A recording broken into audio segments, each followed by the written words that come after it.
ಹರೇ ಶ್ರೀಕೃಷ್ಣ. ಶ್ರೀಮದ್ ಭಗವದ್ಗೀತೆ ಅಧ್ಯಾಯ 14 ಶ್ಲೋಕ 14.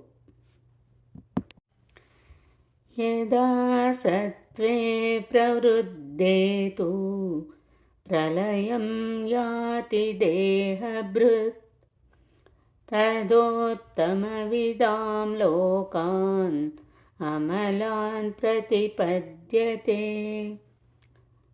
ಈ ಶ್ಲೋಕದ ಭಾವಾರ್ಥ: ಸತ್ವಗುಣದಲ್ಲಿ ಮನುಷ್ಯನು ಸತ್ತರೆ ಅವನು ಮಹರ್ಷಿಗಳ ಪರಿಶುದ್ಧವಾದ ಉನ್ನತ ಲೋಕಗಳನ್ನು ತಲುಪುತ್ತಾನೆ.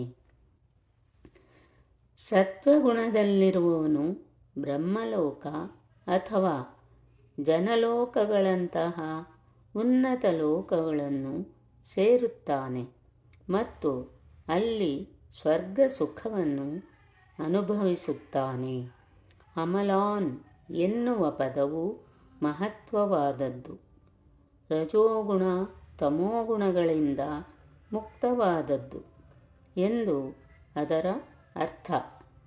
ಐಹಿಕ ಜಗತ್ತಿನಲ್ಲಿ ಕಶ್ಮಲಗಳಿವೆ, ಆದರೆ ಸತ್ವಗುಣವು ಐಹಿಕ ಜಗತ್ತಿನ ಅಸ್ತಿತ್ವದ ಅತ್ಯಂತ ಪರಿಶುದ್ಧ ರೂಪ. ಬೇರೆ ಬೇರೆ ರೀತಿಗಳ ಜೀವಿಗಳಿಗೆ ಬೇರೆ ಬೇರೆ ರೀತಿಗಳ ಲೋಕಗಳಿವೆ. ಸತ್ವಗುಣದಲ್ಲಿ ಮರಣ ಹೊಂದಿದವರು ಮಹರ್ಷಿಗಳು, ಮಹಾಭಕ್ತರು ಇರುವ ಲೋಕಗಳಿಗೆ ಏರುತ್ತಾರೆ.